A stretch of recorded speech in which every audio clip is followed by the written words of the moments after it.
बिस्मिल्लाहिर्रहमानिर्रहीम। Dear students, अस्सलाम वालेकुम।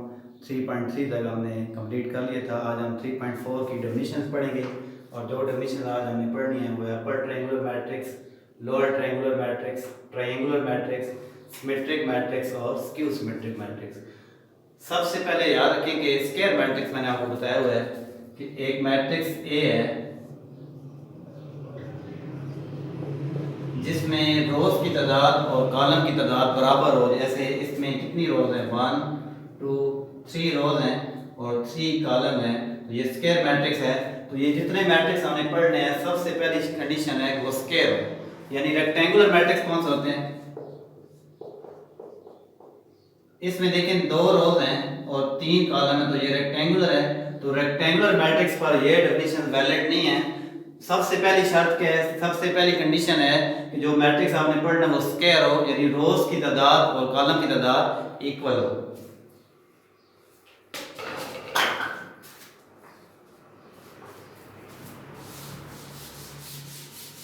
फॉर एग्जांपल एक रो 1 लेते हैं A1 और रो 2 लेते हैं A2 और रो 3 लेते हैं A3।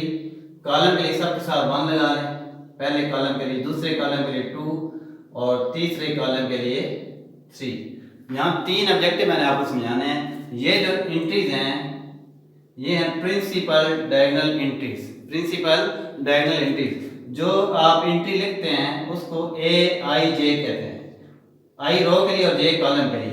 तो यहाँ I की वैल्यू 1 है, J की वैल्यू 1, यहाँ I की वैल्यू 2 है, J की वैल्यू 2 और यहाँ I की वैल्यू 3 है, J की वैल्यू 3 है।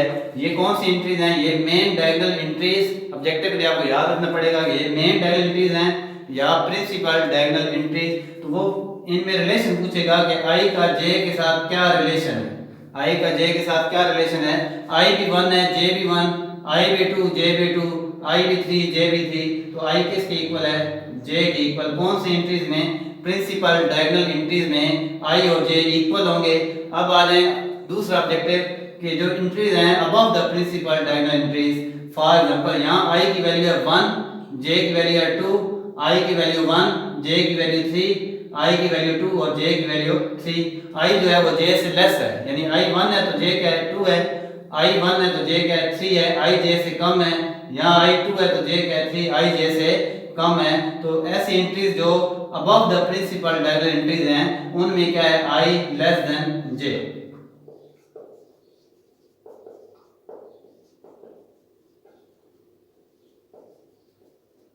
Above the diagonal entries I less than J और डायगोनल एंट्रीज में क्या है,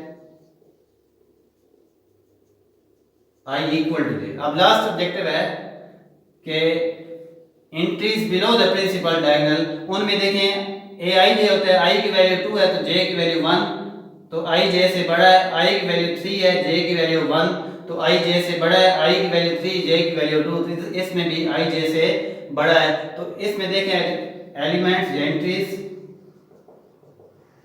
below the principal diagonal entries, उसमें क्या आपके पास ऑब्जेक्टिव है I ग्रेटर देन J। तो 3 ऑब्जेक्टिव आपने पहले याद रखने हैं कि जो मेन डायगोनल एंट्रीज हैं, प्रिंसिपल डायगोनल एंट्रीज हैं, उनमें I और J इक्वल होंगे। एंट्रीज जो अबव है प्रिंसिपल डायगोनल एंट्रीज उनमें I लेस देन J और जो बिलो है उनमें I ग्रेटर देन J। तो ये 3 ऑब्जेक्टिव आपने तैयार कर लिए। अब पहली डेफिनेशन हमने पढ़नी है अपर ट्रायंगुलर मैट्रिक्स। एक मैट्रिक्स लेते हैं A,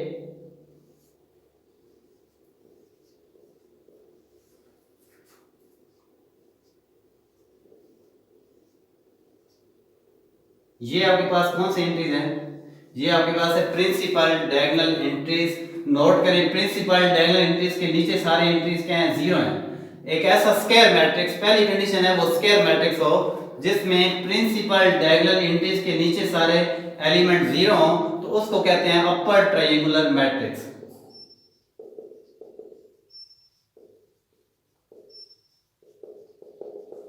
एक ऐसा स्क्वायर मैट्रिक्स जिसमें प्रिंसिपल डायगोनल एंट्रीज के नीचे सारे 0 हो उसको कहेंगे अपर ट्रायंगुलर मैट्रिक्स। और थोड़ी देर पहले मैंने बताया नीचे कौन से एलिमेंट होते हैं, मैंने बताया था A11, A12, A13, A21 A22 A23 A31 A32 A33 हम मैट्रिक्स जनरल मैट्रिक्स ये लेते हैं।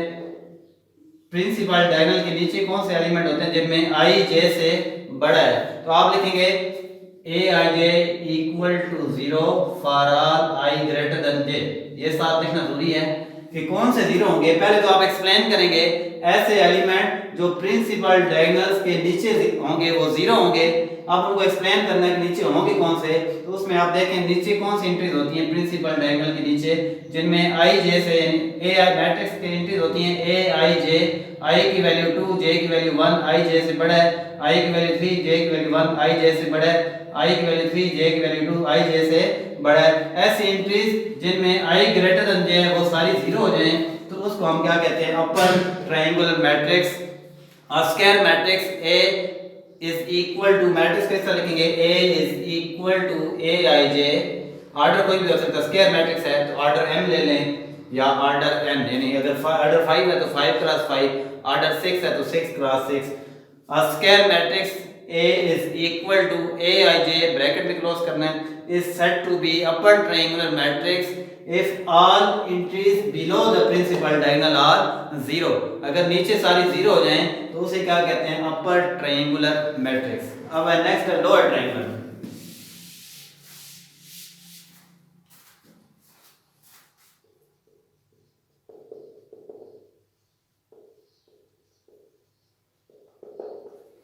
अब कोई मैट्रिक्स लेते हैं,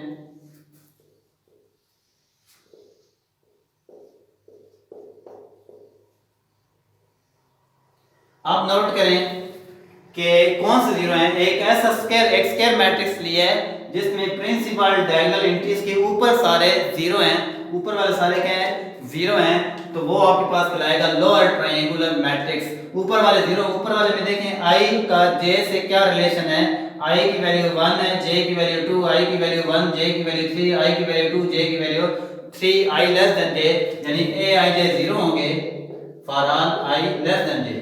जिनमें आई जे से लेस है वो सारे ए आई जे क्या होंगे, यानी वो सारी एंट्रीज क्या होंगी जीरो। या आप डायरेक्ट लिखेंगे square matrix A is said to be lower triangular matrix if all entries above the principal diagonal entries are zero then it is called lower triangular matrix। यानी principal diagonal entries के ऊपर सारे zero हों तो उसको कहेंगे lower triangular matrix. और ऊपर वाली एंट्रीज में i लेस देन j होता है, साथ एक्सप्लेन कर देंगे कि a i j equal to 0 for all i less than j। Next है ट्रायंगुलर मैट्रिक्स।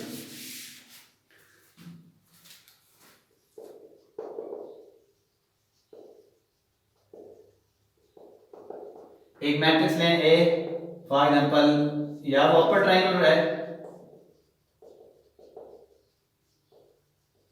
अगर लोअर ट्रायंगुलर है। एक ऐसा मैट्रिक्स या तो अपर ट्रायंगुलर होगा या अगर लोअर ट्रायंगुलर है तो दोनों कंडीशन में वो ट्रायंगुलर होगा। यानी लोअर ट्रायंगुलर मैट्रिक्स का नाम भी ट्रायंगुलर और अपर जो ट्रायंगुलर मैट्रिक्स है उसका नाम भी ट्रायंगुलर रख सकते हैं। तो लिहाजा a matrix, a square matrix is said to be triangular matrix if either it is upper triangular or lower triangular। यानी upper triangular को भी हम triangular कहते हैं और lower triangular को भी हम triangular matrix कहते हैं। अब मैं एक मैट्रिक्स लिखने लगा हूं 2 0 0 0 3 0 0 0 4। ये कौन सा मैट्रिक्स है, डायगोनल मैट्रिक्स। कौन सा मैट्रिक्स, एक ऐसा स्क्वायर मैट्रिक्स जिसमें डायगोनल एंट्रीज के अलावा ऊपर भी सारी जीरो हो, नीचे भी सारी जीरो हो और डायगोनल में कम से कम एक नॉन जीरो हो। ये 2 नॉन जीरो है, अगर ये दोनों जीरो भी हो जाएं तो तब भी ये डायगोनल कहलाएगा। अब अगर इधर भी जीरो आ जाए तब भी ये डायगोनल मैट्रिक्स कहलाएगा। हम 3 रख लेते हैं, 4 कोई भी।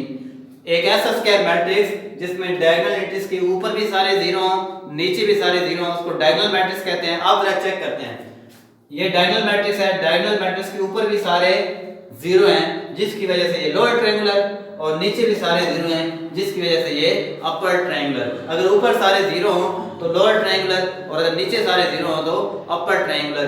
तो वो ऑब्जेक्टिव में पूछता है एक ऐसा मैट्रिक्स बताएं जो अपर ट्रायंगुलर भी हो, लोअर ट्रायंगुलर भी हो। All diagonal matrix are upper triangular as well as lower triangular.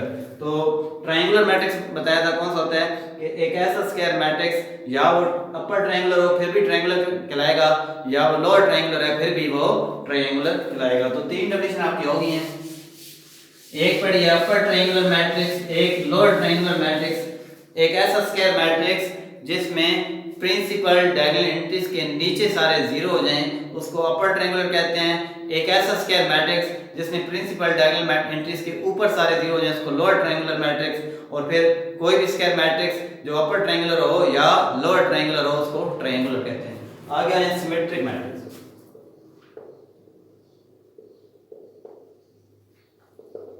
एक स्क्वायर मैट्रिक्स लिया A इक्वल टू 2 3 3 2, इसका ट्रांसपोज लेते हैं।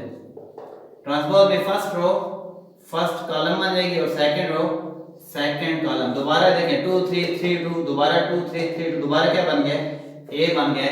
एक ऐसा स्क्वायर मैट्रिक्स जिसमें उसका ट्रांसपोज लें दोबारा ओरिजिनल मैट्रिक्स आ जाएगा, दोबारा A आ जाएगा। A मैट्रिक्स है तो A का ट्रांसपोज किसके इक्वल आ गया A, तो वो आपके पास सिमेट्रिक मैट्रिक्स होगा। कौन सा matrix? Symmetric matrix. A square matrix is said to be symmetric if A transpose equal to A।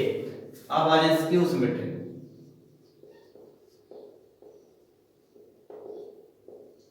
Objectively याद रखें इसको एंटी सिमेट्रिक भी कहते हैं, स्क्यू का दूसरा नाम एंटी कहते हैं।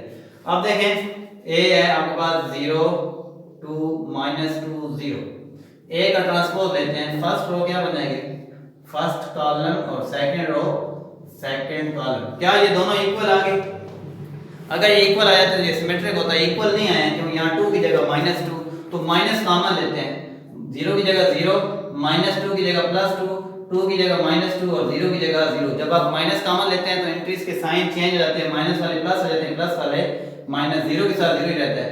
तो ये दोबारा क्या बन गया 0 2 -2 0 0 2 -2 0, दोबारा बन गया A। तो A का ट्रांसपोज किसके इक्वल आ गया -A। अगर A का ट्रांसपोज इक्वल टू -A हो जाए वो स्क्यू सिमेट्रिक होगा। A square matrix A is said to be skew symmetric if A transpose equal to -A।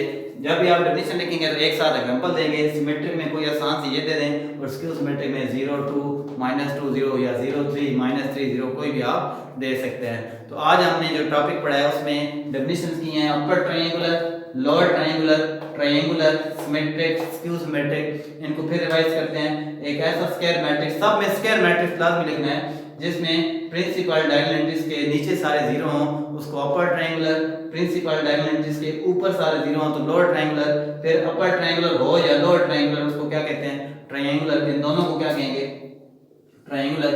फिर एक ऐसा स्क्वायर मैट्रिक्स जिसमें A का ट्रांसपोज इक्वल टू A आ जाए तो वो सिमेट्रिक, और अगर A का ट्रांसपोज इक्वल टू -A आ जाए तो वो स्क्यू सिमेट्रिक। इस एक्सरसाइज में टोटल 10 डेफिनेशन है, 5 आज की हैं, 5 इंशाल्लाह कल करेंगे।